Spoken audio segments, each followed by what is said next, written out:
pemuda langsung melihat ada tanda segitiga yang ditandai di dalam kotak undian. Jadi, dia tanpa ragu mengeluarkannya. Ketika kepala desa membukanya, ternyata itu adalah tanah nomor 5 yang paling buruk di desa. Namun, dia sangat senang.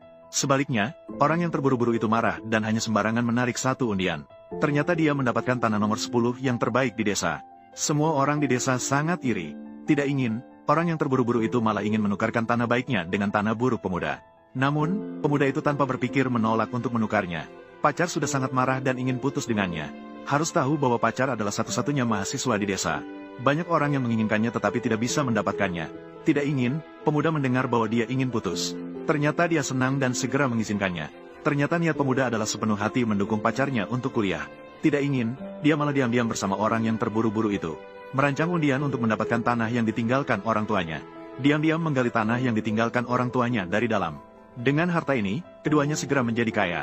Setelah itu, tidak hanya menyebabkan kecelakaan yang merusak tanahnya. Tidak berhenti di situ, mereka juga ingin mengirim pemuda pergi. Untungnya, langit memberi pemuda kesempatan untuk hidup kembali. Dan juga sampai hari pembagian tanah. Melihat orang yang terburu-buru dan pacarnya yang datang. Dia bersumpah bahwa di kehidupan ini, mereka pasti akan membayar dengan harga yang sangat mahal. Ketika dia mendapatkan lahan nomor 5, pacar mereka berdua terkejut. Orang yang terburu-buru itu sebenarnya tidak ada niat untuk menarik lagi. Namun, dia malah membuatnya mengambil lahan nomor 10 yang terbaik. Jadi dia berpura-pura di depan seluruh desa. Bersumpah akan menjaga pemuda itu. Juga membuat orang-orang di desa berpikir bahwa dia baik hati. Ingin memberikan yang baik kepada pemuda itu. Namun, pemuda itu langsung menolak. Pacar menjadi panik. Dia bahkan mengancamnya bahwa jika tidak setuju, dia akan putus dengannya.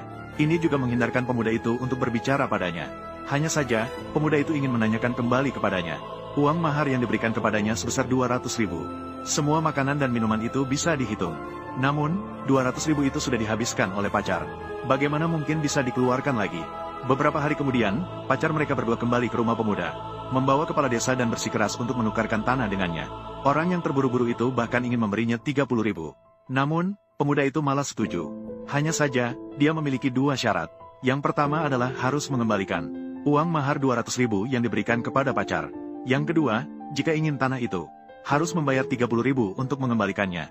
Tidak menyangka pemuda itu akan meminta yang berlebihan. Mereka berdua hampir mati karena marah. Namun, pemuda itu menyuruh mereka pulang dan berdiskusi dengan baik. Setelah keluar, orang yang terburu-buru itu mengonfirmasi dengan wanita itu. Pemuda sebenarnya tahu atau tidak tentang membeli harta di ladang. Tapi wanita itu sangat percaya diri. Karena setelah dia melihat surat itu, dia langsung membakar api. Dia yakin pemuda itu pasti tidak tahu tentang harta itu. Melihat wanita itu begitu yakin, orang yang terburu-buru itu berencana untuk menyetujuinya.